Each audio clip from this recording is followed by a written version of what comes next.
Halo dulur, ketemu lagi di kanal Kolase Konstitusi. Malam ini spesial karena kami diundang ke kediaman kawan lama, sahabat lama, Mas Ahmad Suwaidi. Ya, Terima kasih Mas sudah mau mengundang kami ke sini nih. terima kasih Mas Anar, bawa tim yang sangat solid ini, juga peralatan yang luar biasa ini. Nah ini buat penyemangat aja Mas, Ya, biar ya. kita agak serius gitu. Iya, ya. Meskipun masih amatiran. Ya ini namanya sudah profesional. Dia dari Belum. peralatannya, timnya. Ya, oke. Jadi konten hari ini, malam ini sebetulnya merupakan pembicaraan lanjutan ya Mas, karena kemarin saya sempat lihat statusnya Mas Suwaidi di Instagram. Ini cukup menarik karena membicarakan soal disrupsi, pluralisme, toleransi, dan buzzer.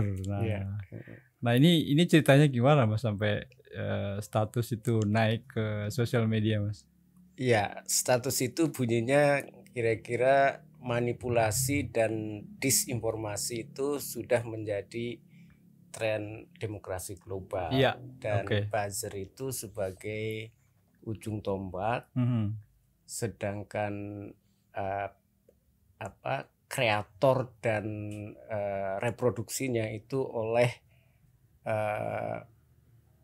industri kampanye pemilu. Itu kira-kira. Nah, itu sebenarnya hasil dari bacaan saya ya. Maksudnya saya membaca berbagai literatur, kemudian ya menulis juga sebenarnya. Jadi status itu semacam ringkasan dari refleksi menulis membaca. Karena kalau kita lihat dari analisis Oxford ya di tahun 2009 tentang disinformasi itu, laporan tentang disinformasi itu, semua negara di dunia itu melakukan itu dengan basis big data, kemudian ya itu sudah menjadi tren. Jadi disinformasi itu saya kira, ya saya bukan ahli demokrasi, tapi dari bacaan saya itu sudah seperti itu. Dan di Indonesia juga sudah berjalan ya hal-hal seperti itu. Sorry masih potong. Artinya memang ada kecenderungan bahwa desainernya itu memang ini ya. Tadi yang Mas Wadi sebut election campaign industri. Ya. Ya, jadi saya juga membaca. Kebetulan saya diminta untuk review sebuah tulisan jurnal internasional yang meriset tentang. Yang menarik adalah dari mana sumber penyeragaman masyarakat yang kemudian dibenturkan satu sama lain. Selama ini di Indonesia, di analisis Indonesia itu seolah-olah dari para agamawan ya, agama yang radikal, yang konservatif. Karena kebetulan kalau di Indonesia yang muncul itu ya kemasannya agama ya. Iya. Tapi sebenarnya menurut riset ini itu adalah election campaign industry. Jadi melalui big data itu kemudian dianalisa, kemudian rakyat atau pemilih itu mau diapain gitu. Jadi kan menarik. Kan itu banyak perusahaan industrinya kan. Jadi ada industri yang di sini, ada industri yang di sini. Jadi untuk sementara saya berkesimpulan ketegangan kekerasan pemilu 2019 karena ini fokus dari tadi studi kasusnya. Paper ini satu studi kasusnya 2019 pemilu di Indonesia. Dan mereka melacak akar-akar dari itu. Mungkin terbitnya baru tahun depan mungkin ini. Tapi saya sudah nggak sabar mengungkapkan hasil riset itu. Tapi kira-kira kontennya memang itu ya, konten risetnya. Dan jadi di sana ada data-data tentang itu, bagaimana persepsi masyarakat di setting bahwa ini ada kelompok yang seperti ini, apalah konservatif atau apa, yang ini ada kelompok ini kebenekaan atau apa gitu. Kemudian dibenturkan. Nah, pada suatu saat kalau kepentingannya ketemu ya disatukan lagi. Ini dibenturkan lagi gitu ya. Jadi saya ingin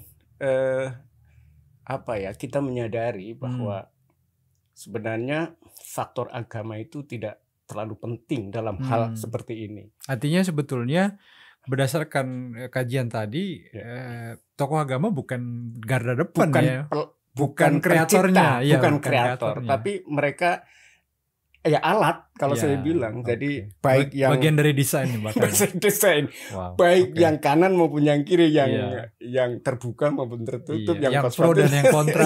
Sama. Jadi itulah bentuk dari demokrasi sekarang. Dan saya tidak mendalami tentang buzzer yang saya tidak tahu ilmunya juga. Tapi kalau lihat dari uraian tadi, riset dan lain sebagainya, ya tidak bisa lain kecuali buzzer itu. Buzzer inilah yang mempengaruhi pikiran orang, pikiran para agamawan, yang kemudian para agamawan itu ngucapin apa saja, dalilnya apa saja, ya berangkatnya dari sini gitu. Jadi kayak main game jadinya, Mas ya? Ya mungkin gitu. Jadi what is demokrasi sebenarnya? Saya lalu pertanyaannya itu ya jadinya. Terutama digital demokrasi itu sebenarnya apa itu? Apakah ada juga berbagai riset yang saya baca sebenarnya digital itu dikendalikan. Kita kan secara sambil lalu melihat seolah-olah digital itu memberikan fasilitas kepada masyarakat untuk kebebasan. Betul. Deliberatif ada konsep itu kan, demokrasi deliberatif. Tapi kalau melihat ini kayaknya kita harus bertanya. Saya setuju sih, Mas. Saya orang yang cukup meragukan kalau proses deliberatif itu bisa dilakukan melalui kanal digital ya. Apalagi sosial media gitu. Karena memang kan diskursus nggak ada kan di sana. Yang ada kan apalagi diskursus nggak ada yang itu adalah gempuran. Jadi kan cuma like, share, komen, share, komen kan itu aja tuh fasilitasnya gitu.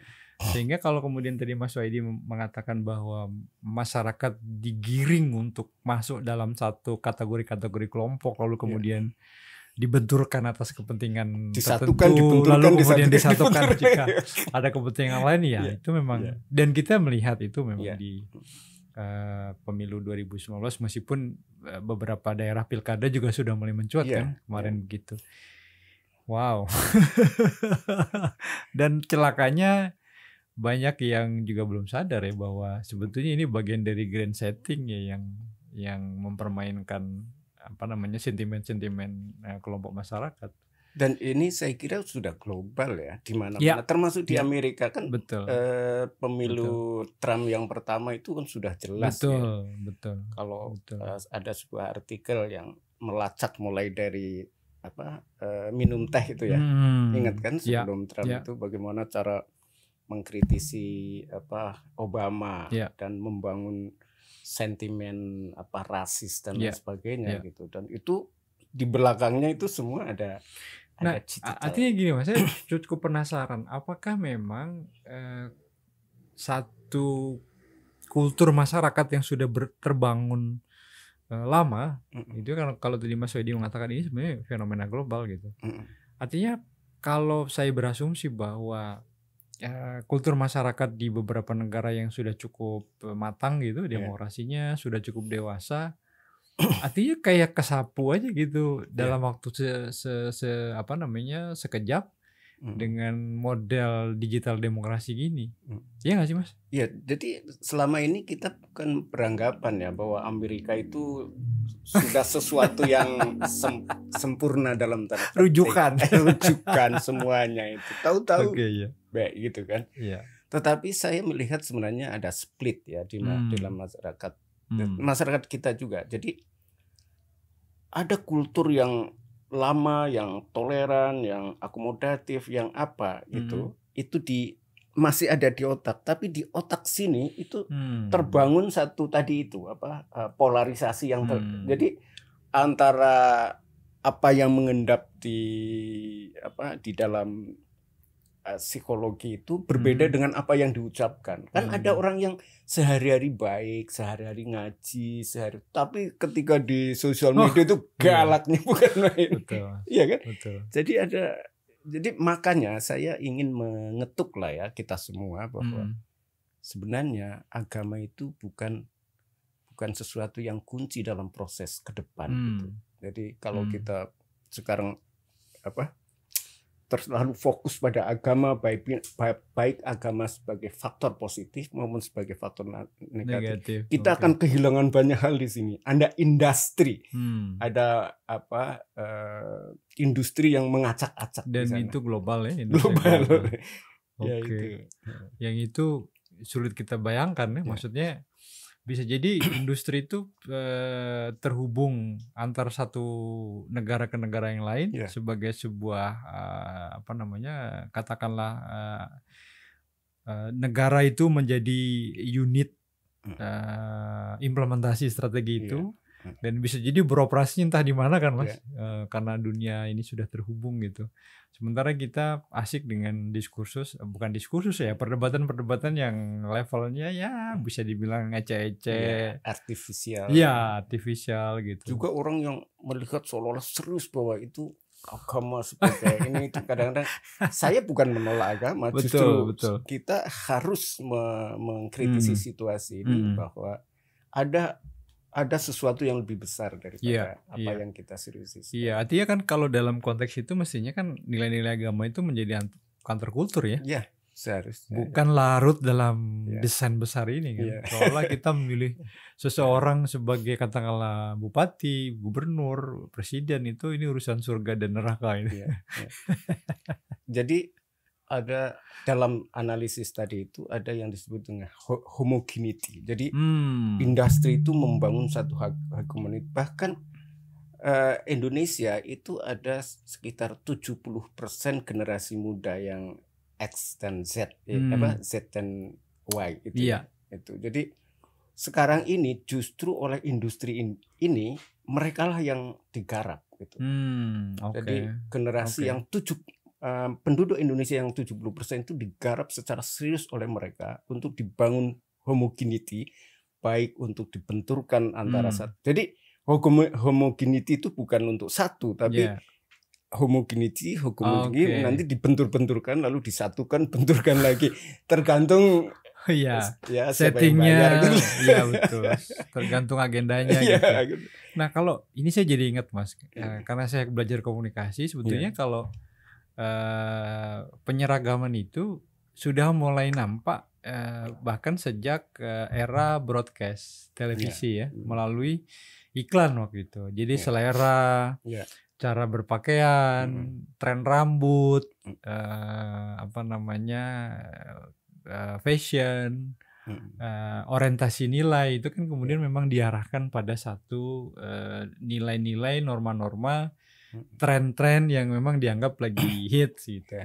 Nah itu zaman ketika sosial media belum masif kan, jadi orang hanya mengkonsumsi informasi dari televisi gitu ya. Jadi showbiz yang jadi referensi itu betul. Makanya dalam kajian komunikasi itu sebetulnya ada kajian kritisnya, kebutuhan itu diciptakan. Yang tadinya orang nggak butuh smartphone gitu, misalnya gitu ya, lalu kemudian disampaikan melalui serangkaian iklan bahwa ini udah jadi kebutuhan sekarang loh. Kalau bombardir. Betul. Ini kalau nggak pakai smartphone nggak keren misalnya, nggak masuk ke dalam lingkar pergaulan tertentu. Jadi saya kemudian cukup bisa memahami kalau kemudian ini dimasifikasi melalui satu media yang jadi sangat private. Melalui sosial media gitu ya, jadi memang pasti lebih dahsyat ini dan kita sudah melihat. Dan kalau saya tidak selalu mengikuti sosial media ya, tapi kalau saya lihat secara sepintas yang saya ikuti, kebanyakan sosial media itu menanggapi lontaran buzzer kan. Ya jadi bahkan orang yang tidak tekun di sosial media itu tiba-tiba terbangun karena ada diskursus yang ditawarkan oleh sebetulnya bukan diskursus sama hiruk pikuk. Pikuk lah itu apa gitu. Jadi dan ini memang ya settingan itu. Jadi mungkin mereka si buzzer ini mungkin tidak niat untuk membangun apapun ya, melontarkan, tapi kenapa itu menjadi tren gitu ya. hampir semua diskusi di sosial media itu menanggapi itu gitu. Ya, dan saya sih melihatnya gini Mas, semakin kesini hal-hal yang sifatnya trending itu beberapa atau sebagian besar hal-hal yang remeh-temeh gitu, yang sebenarnya ngapain sih kita ngabisin waktu untuk memperdebatkan gitu dalam tanda petik sesuatu yang ya kalau kita nggak tanggapin sebenarnya juga nggak apa-apa sih, kita nggak juga nggak rugi. Kalaupun kita tanggapin kita nggak tambah pengetahuan juga gitu. Iya kan? Iya, dan ilmu saya sebenarnya tidak nyampe sama untuk menganalisis seperti itu. Terus terang aja, saya karena saya ya membaca juga tidak terlalu banyak lah, ada tren-tren itu. Tapi dari refleksi ini, saya kira memang kita harus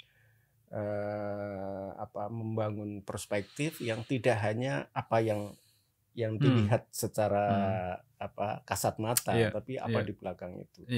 Pengungkapan bahwa di belakang benturan-benturan tadi ada industri.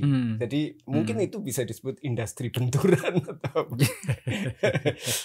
Oke. Nah, tapi jadi menarik itu Mas. Kalau begitu pertanyaannya adalah bagaimana kita membangun counter wacananya, membangun counter kulturnya itu gimana? Iya. Kalau misalnya benturan antar buzzer itu saya kira tidak sehat lah ya. Itu kita sudah lihat itu polarisasi yang bentur-bentur gitu. Tapi mungkin kita menawarkan sesuatu yang lebih mungkin sedikit lebih dalam lah gitu ya. Misalnya tradisi hidup sehari-hari gitu ya, yang hidup di dalam masyarakat gitu. Saya kira itu penting untuk dimunculkan. Jadi kita kan tidak melihat lagi hal-hal seperti itu, melihatnya adalah statement pendek di sosial media itu sesuai kebenaran. Begitu juga ketika kita belajar ilmu keagamaan dan lain-lainnya gitu.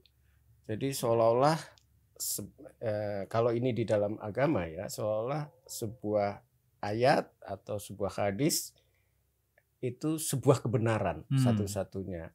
Nah itu anehnya itu diambil dari sosial media gitu. Nah dalam tradisi saya yang berlatar belakang pesantren itu tidak berani mengutip ayat hadis yang saya lihat di tempat tertentu yang tidak jelas sumbernya, apalagi di sosial media. Nah harus jelas dari mana hadis ini, Al-Quran ini dari ditafsiri oleh siapa gitu. Nah itu mungkin kesadaran seperti itu yang perlu kita ini. Sekarang ini kan sudah banyak juga ulama atau guru-guru yang bisa dipercaya, yang punya ilmu dalam untuk di sosial media ya, di online gitu ya. Saya kira kita imbo gitu masyarakat terutama anak muda nih untuk belajar kepada mereka gitu, satu guru yang lebih punya kredibilitas. Iya, karena kalau sama-sama sama-sama buzzer katakanlah benturan itu ya tidak memperoleh apa-apa gitu. Sepakat Mas. Tapi saya kira memang kan bukan hanya di agama ya, di ilmu pengetahuan itu kan misalnya di kampus ya Mas Wedi kan juga scholar. Saya kira kan mengutip referensi literatur yang nggak bisa dipertanggungjawabkan kan itu juga nggak boleh kan?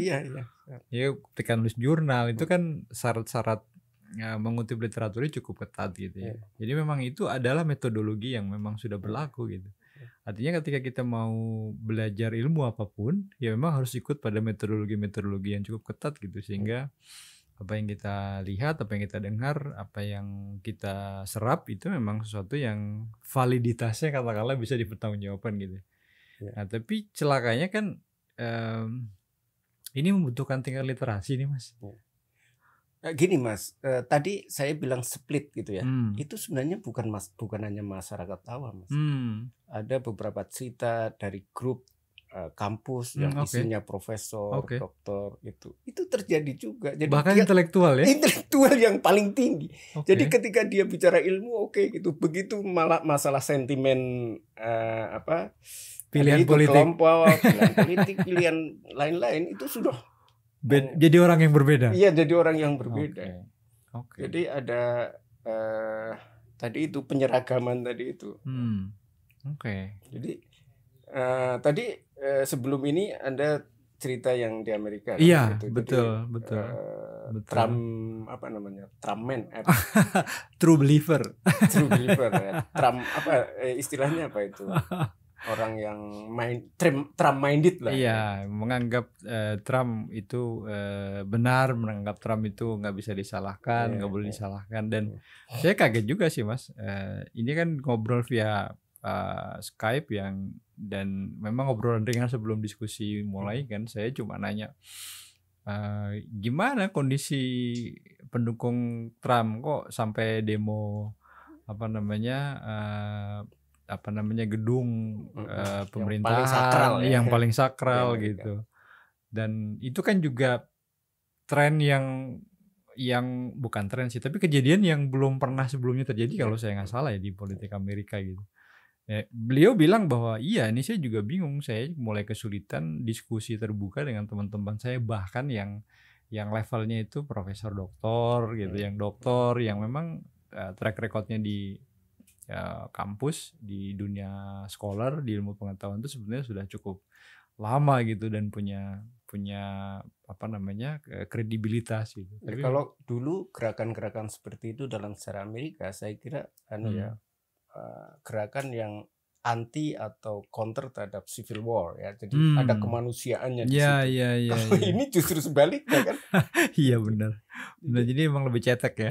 Iya, ada kecenderungan seperti itu. Lebih dangkal.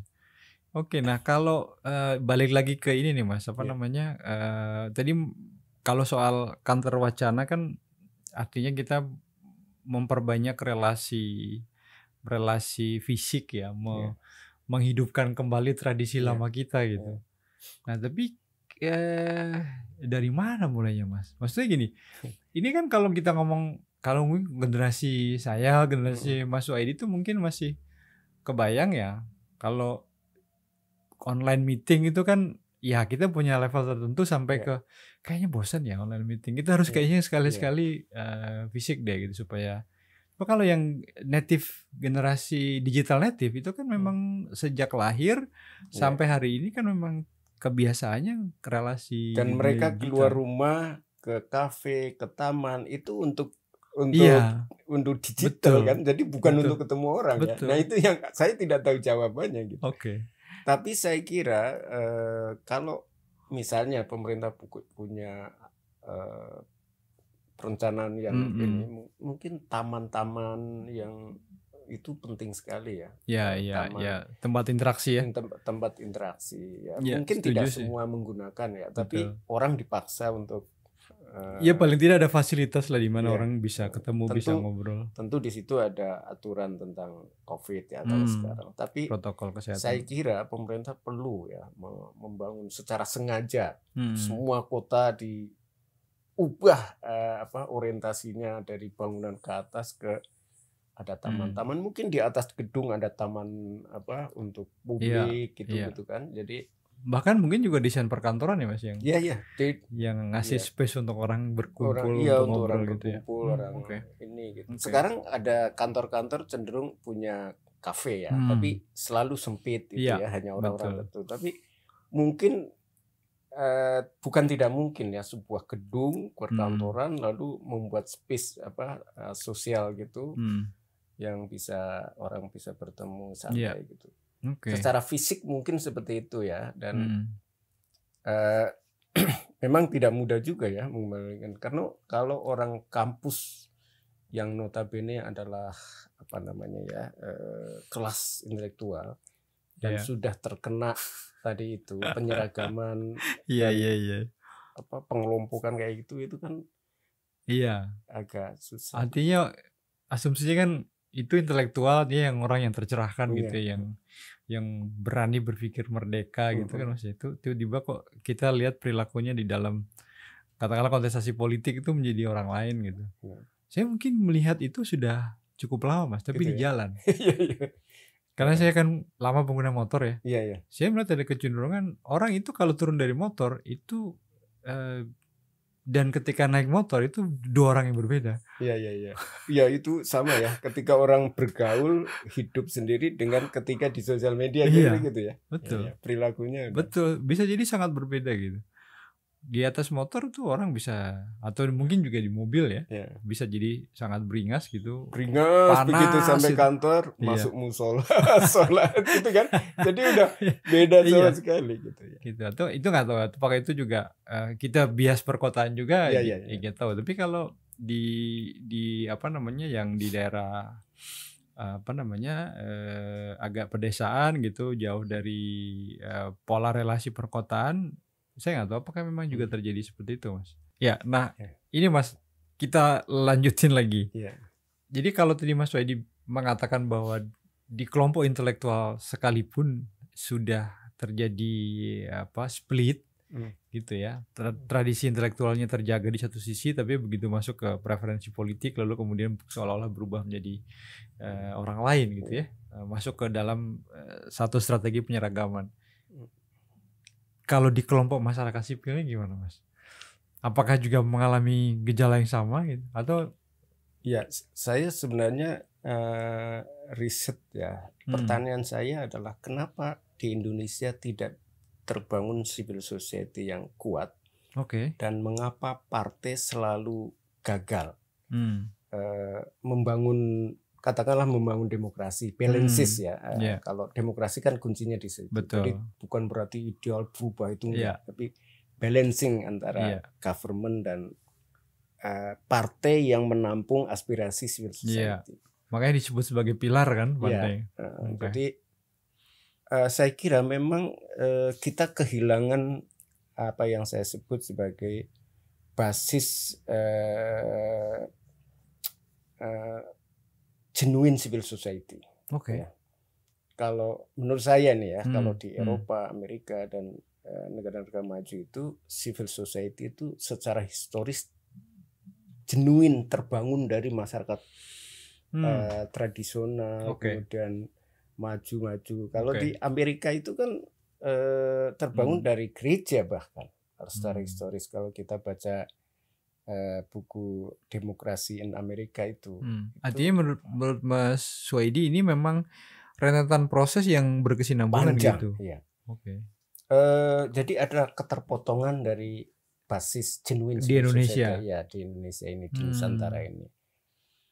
Puncak dari kreasi pembunuhan civil society itu sebenarnya pada lahirnya 3 undang-undang politik tahun 85. Tapi akarnya itu ke belakang dimulai dari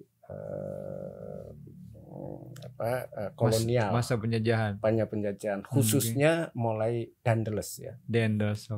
Jadi Gubernur Jenderal ya gitu ya. Gubernur Jenderal tahun 1808 sampai tahun 11. Itu dia hanya 3 tahun tapi mengubah hampir seluruh ini, dan kemudian oleh Raffles lebih keras lagi 1811 sampai 1816 ya. Jadi itulah masa yang paling krusial yang kemudian berpengaruh sampai sekarang. Salah satu yang terpenting dari itu adalah pembunuhan terhadap genuine civil society.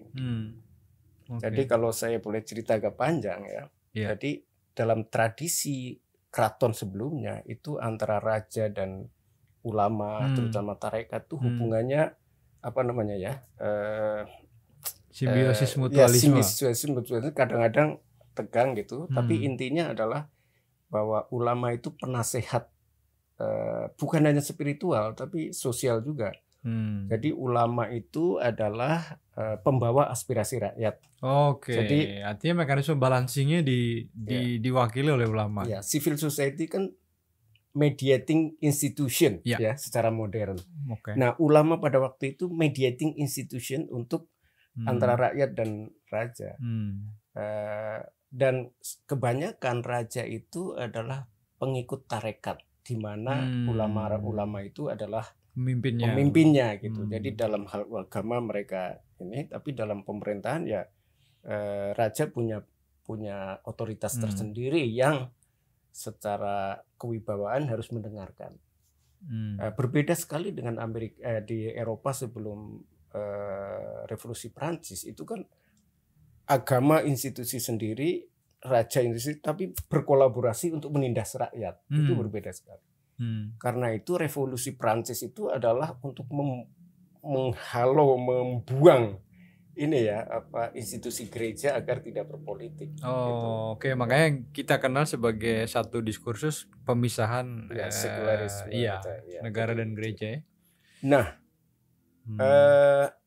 waktu Daendels di sini datang itu 1808 itu adalah membawa pikiran dari Napoleon Bonaparte. Jadi kalau kita sandingkan sistem yang dibangun oleh Napoleon Bonaparte dengan Daendels itu mirip, similar gitu hampir. Nah, apa yang dilakukan oleh Daendels adalah pertama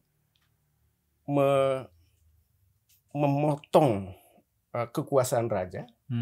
Raja menjadi simbol yang hidupnya dijamin dibiayai oleh kekuasaan gubernur jenderal, dan dipotong juga hubungannya dengan ulama.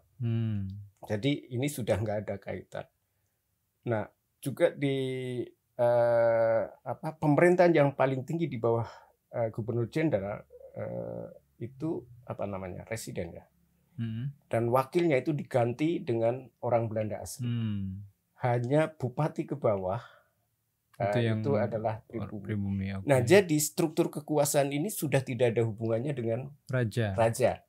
Dan untuk memainkan raja itu dibangun patih, dimainkanlah patih. Jadi patih itu memanipulasi peran raja sebenarnya.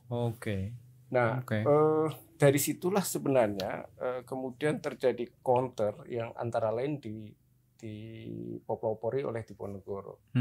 Diponegoro itu adalah orang yang dididik secara tarekat oleh nenek buyut ya. Jadi istrinya Hamengkubuwono I yang sejak kecil itu keluar dari keraton untuk membuat pesanggrahan.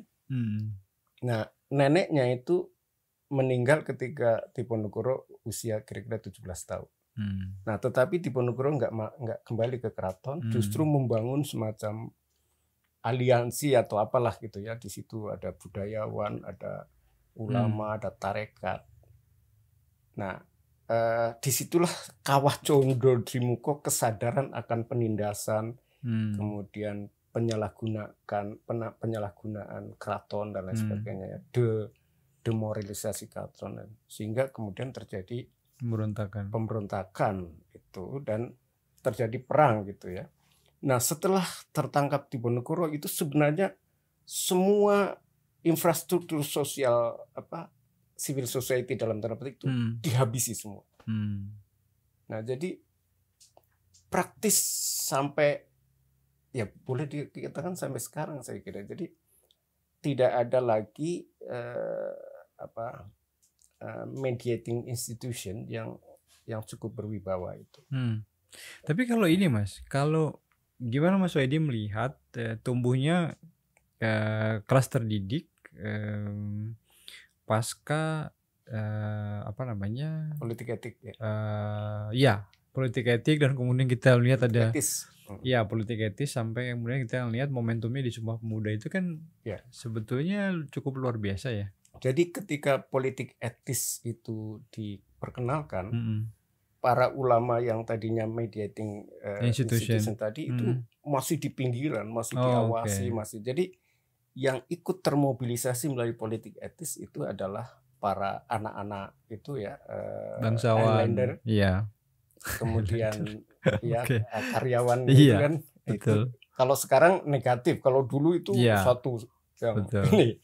Kemudian orang-orang keraton ya, yang meskipun secara politik mereka disingkirkan, tapi diberi status sosialnya pendidikan dan lain sebagainya. Jadi hanya mereka yang bisa menikmati itu. Mungkin satu dua pengecualian ulama ada, tapi tidak sama sekali. Jadi sebenarnya inilah yang ikut termobilisasi. Mereka ini juga yang misalnya ya menjadi aktivis kemerdekaan. Dan sebagian besar para ulama tadi yang mediating spirituality itu masih ada di pinggiran. Maka sampai awal abad awal abad 20 itu kan masih ada pemberontakan ya, masih ada perang Aceh segala macam kan itu 19 sekian baru selesai. Jadi ada pembelahan, yang satu adalah yang namanya paham agama NU seperti sekarang ini ya, ulama waktu itu dianggap sangat berbahaya, sehingga selalu disingkirkan. Agama yang pro modernisasi itu baru yang diakomodasi, boleh dibilang. Baru sampai ke Jepang masuk sebenarnya 42. Nah, puncak dari terbangunnya imitasi civil society katakanlah gitu ya, yang terbangun dari politik etis itu adalah tadi itu yang saya bilang 3 undang-undang politik di tahun 1985 oleh Soeharto. Undang-undang Ormas, undang-undang Parpol, apa satunya? Pemilu, bukan? Pemilu ya, saya kira itu. Jadi praktis sekarang ini yang disebut civil society itu adalah ormas yang ada di undang-undang itu, yang kemudian undang-undang politik diperbarui tahun 99 ya. Jadi lumayan progresif ya, tapi tidak ada basisnya. Undang-undang ormas itu baru tahun 2007 saya lupa, saya kira. Iya. Jadi sudah sangat sudah sangat di belakang. Maka itu undang-undang ormas diperbarui itu setelah terjadinya konsolidasi Orde Baru sebenarnya. Jadi praktis definisi ormas itu sama antara Undang-Undang Ormas 2007 ya kalau nggak salah ya, atau 2000 berapa. Nanti kita sama dengan yang 85. Apalagi sekarang yang 2000 berapa? 18 ya. Itu sudah setback jauh ke belakang lagi. Jadi menurut saya penopang dari partai politik sekarang itu adalah aventurir politik pada waktu itu. Karena dia memang nggak punya akar ya. Nggak punya akar. Dan Anda lihat bahwa para pemimpin suku, para pemimpin adat itu kan tersingkir. Mereka ini sebenarnya yang saya sebut sebagai genuine civil society. Sekarang lumayan sudah ada undang-undang desa, udah ada undang pesantren, tapi undang-undang hukum adat itu belum loh. Nah, ini sebenarnya bagi saya kunci ya untuk membangun kembali genuine civil society itu. Dan tradisi demokrasi ya. Iya, dalam tradisi. Bahkan saya membayangkan sebenarnya kalau nanti ada undang-undang pesantren kan salah satu yang paling tersingkir sebenarnya setelah Diponegoro itu. Jadi bagi saya kalau lihat sejarah ini undang-undang pesantren sebenarnya terlambat. Seharusnya sudah kalau kita memikir demokrasi ke depan loh, bukan kelompok pesantrennya yang saya pikir, tapi genuine civil society. Begitu juga undang-undang hukum adat itu. Jadi nanti menurut saya nih undang-undang ormas itu harus tidak ada. Itulah cengkeraman sistemik oleh negara terhadap genuine civil society. Ini bertugas untuk menggempurin ini loh. Genuine. Coba FPI. Ya sekarang FPI sudah tapi kan sejenis FPI itu nggak ada. Ada kan. HTI. Ada juga yang lain ya. Pemuda Pancasila. Itu semua adalah alat untuk menyingkirkan genuine civil society ini bagi saya. Gitu. Jadi kalau kita bicara tadi itu mengcounter situasi sekarang, menurut saya menghidupkan kembali kelompok-kelompok genuine tadi itu, termasuk genuine keraton ya, kelompok keraton. Iya.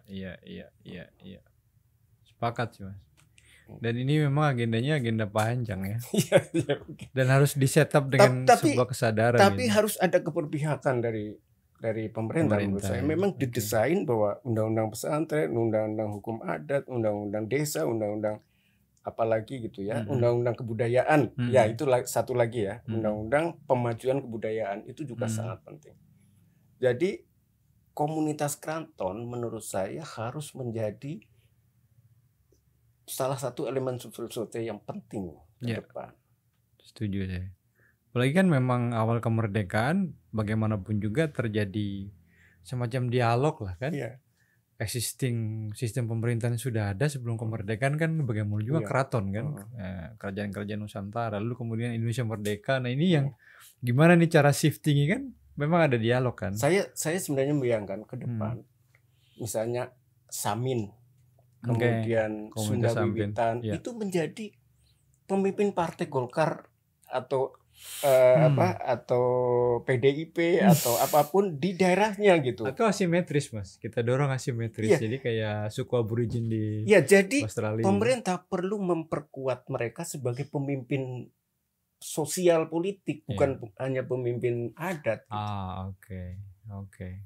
Jadi harus difasilitasi, bukan Ini menarik sih Mas, karena risetnya kawan-kawan itu paling tidak yang saya tahu ya, teman-teman Indonesian Parliamentary Center itu kan itu melihat partisipasi politik ke kelompok masyarakat adat ini kerjasama IPC dengan Aman, itu memang satu, masyarakat adat nggak mungkin kemudian tiba-tiba mampu berkompetisi secara liberal. Ya. Misalnya jadi partai politik adat itu menurut saya agak betul. Saya ingin bukan berarti saya yang mengkritik tapi itu tidak masuk akal untuk menjadi besar. Betul. Gitu. Nah yang kedua, akhirnya kemudian ini jadi food getter. Jadi komunitas adat tuh hanya jadi food getter dan celakanya kemudian meninggalkan luka. Karena kan pasti terjadi pembelahan tadi yang kita diskusikan di awal kan, karena efek penyeragaman lalu terjadi pembelahan. Dan celakanya yang lain dalam konteks representasi mereka tidak cukup diwakili gitu oleh wakil-wakil parpol yang ada di parlemen gitu. Jadi memang bagaimana setup kelompok-kelompok masyarakat adat ini menjadi penting menurut saya gitu.